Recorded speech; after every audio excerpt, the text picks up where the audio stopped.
في الذكرى العاشرة نقطة. محطات في الثورة التونسية. فيديو. علامة اقتباس. أنا فهمتكم علامة اقتباس. هكذا قال زيد العابدين بن على الرئيس التونسي السابق في 13 يناير 2011 قبل يوم من مغادرته البلاد بسبب احتجاجات شعبية جابت تونس طول وعرض، مطالبة بإصلاحات سياسية واقتصادية.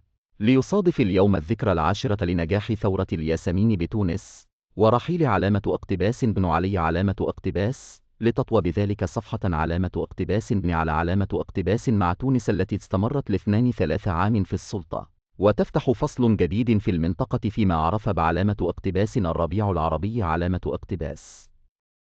الاحتجاجات التي بدأت شرارتها في 17 ديسمبر حين أضرم الشاب التونسي محمد البوعزيزي النار في نفسه احتجاجا على مصادرة السلطات البلدية في علامة اقتباس سيدي بوزيد علامة اقتباس لعربة يبيع عليها الفاكهة والخضار، لتندلع الاحتجاجات بين مئات الشبان في منطقة علامة اقتباس بوزيد علامة اقتباس.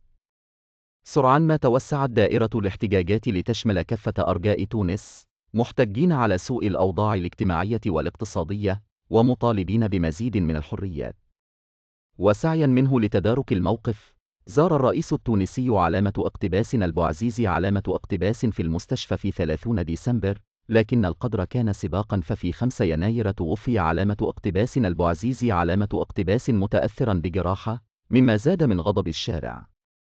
محاولات تدارك الموقف من بن على جاءت على مراحل عبر 3 خطابات خلال الأزمة تغيرت فيها لهجة الرئيس التونسي بين 30 ديسمبر حين أدان أعمال الشغب إلى 10 يناير ووعود بخلق آلاف فرص العمل إلى 13 يناير حين قال علامة اقتباس أنا فهمتكم لا رئاسة مدى الحياة. علامة اقتباس.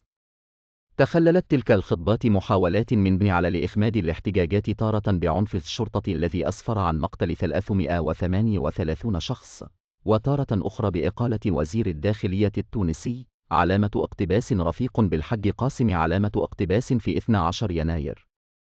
لكن محاولات بن على بئت بالفشل لتتقلص خيارته ليخرج من السلطة في تونس من الباب الضيق ويغادر البلاد في 14 يناير، ويعلن الوزير الأول محمد الغنوشي عن توليه رئاسة الجمهورية بصفة مؤقتة، وذلك بسبب تعثر أداء الرئيس لمهامه.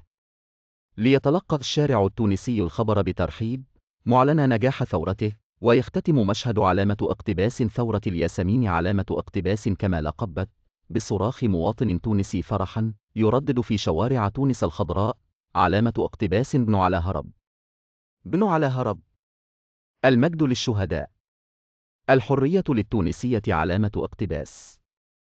ليسدل الستار على حقبة بن على التي استمرت ل23 عام في السلطة، ويفتح فصل جديد في المنطقة فيما عرف بثورات الربيع العربي التي امتدت إلى مصر وليبيا واليمن وسوريا.